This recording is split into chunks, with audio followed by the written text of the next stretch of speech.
Assalamualaikum warahmatullahi wabarakatuh. Perkenalkan, nama saya Raisa Indira Putri dengan NIM 2104201 dari Prodi Ilmu Administrasi Negara.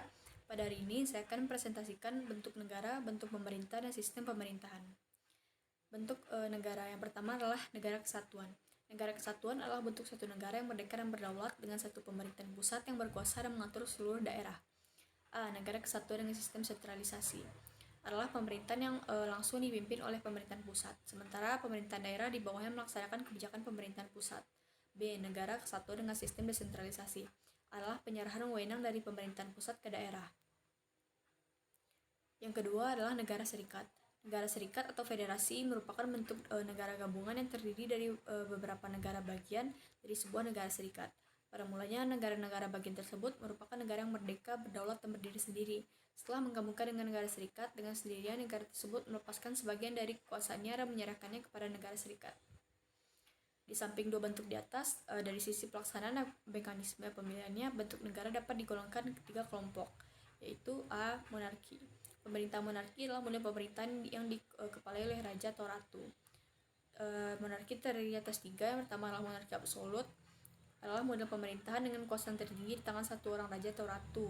Contohnya adalah negara Arab Saudi dan Brunei. Yang kedua adalah monarki konstitusional, adalah bentuk pemerintahan yang kekuasaan kepala negaranya atau Perdana Menteri dibatasi oleh ketentuan-ketentuan konstitusi negara. Contohnya adalah Thailand, Jepang, dan Inggris. Yang ketiga adalah monarki parlementer, adalah bentuk pemerintahan yang bertanggung jawab atas kebijakan pemerintahannya adalah menteri. Termasuk dalam kategori ini adalah negara Inggris, Belanda, dan Malaysia. B. Oligarki. Model pemerintahan oligarki adalah pemerintahan yang dijalankan oleh beberapa orang berkuasa dari golongan atau kelompok tertentu. Dan C adalah demokrasi. Pemerintah model demokrasi adalah pemerintahan yang berdasarkan pada kedaulatan rakyat atau berdasarkan kekuasaan pada pemilihan atau kehendak rakyat melalui mekanisme pemilihan umum yang berlangsung secara bebas, jujur, bebas, dan adil. E. Bentuk kenegaraan. Adapun bentuk kenegaraan meliputi bentuk-bentuk negara yang pernah ada, antara lain serikat negara atau konfederasi. Pada umumnya, konfederasi dibentuk berdasarkan perjanjian untuk mengadakan kerjasama dalam bidang tertentu, misalnya penyelenggaraan politik luar negeri, pertahanan, keamanan bersama. Berikutnya adalah negara dominion. Negara dominion ialah suatu negara yang tadinya daerah jajahan Inggris yang telah merdeka dan berdaulat, yang mengakui Raja Inggris sebagai rajanya sebagai lambang persatuan mereka. Berikutnya adalah negara protektorat, adalah suatu negara yang berada di bawah lindungan negara lain. Berikutnya adalah negara truste atau perwakilan, bentuk negara yang pemerintahnya berada di bawah pengawasan Dewan Perwakilan PBB.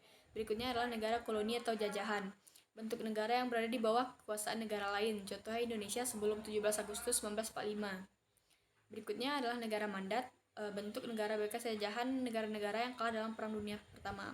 Berikutnya adalah negara uni, bentuk gabungan dua negara atau lebih yang dikepalai seorang yang diletakkan dalam pemerintahan mandat dari negara-negara yang menang perang di bawah pengawasan Dewan Mandat Liga Bangsa-Bangsa. Berikutnya adalah bentuk pemerintahan. Yang pertama adalah monarki absolut. Monarki absolut atau monarki mutlak merupakan struktur monarki yang berprinsip seorang raja benar kuasa penuh sebagai pemerintah negaranya. Berikutnya adalah monarki konstitusional, bentuk pemerintahan di mana kekuasaan raja dibatasi oleh konstitusi atau undang-undang dasar. Raja atau ratu hanya bertindak sebagai kepala negara saja, karena kepala pemerintahnya adalah seorang perdana menteri. Berikutnya adalah monarki parlementer, sistem kerajaan yang di dalam pemerintahnya terdapat parlemen atau dewan perwakilan rakyat. Para menteri baik secara individu maupun keseluruhan bertanggung jawab kepada parlemen tersebut. Berikutnya adalah republik. Republik yang terbagi atas tiga. Yang pertama republik absolut, pemerintahan diktator tanpa ada pembatasan kekuasaan. Penguasa mengabaikan konstitusi dan untuk melegitimasi kekuasaannya digunakanlah partai politik.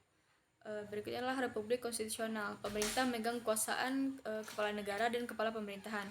Namun kekuasaan presiden dibatasi oleh konstitusi. Di samping itu, pengawasan yang efektif dilakukan oleh parlemen. Berikutnya adalah republik parlementer.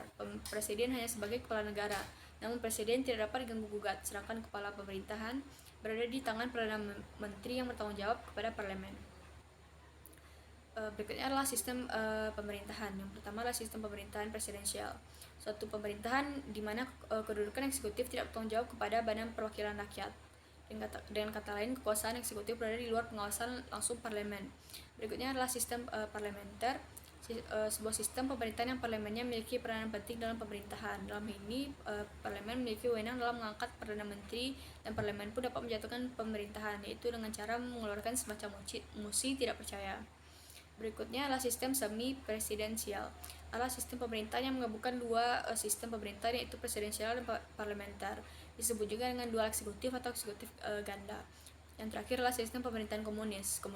Komunisme sebenarnya merupakan suatu ideologi.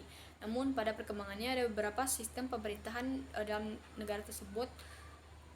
Sistem komunis juga sangat anti liberalisme dan menentang kepemilikan akumulasi modal pada suatu individu tertentu.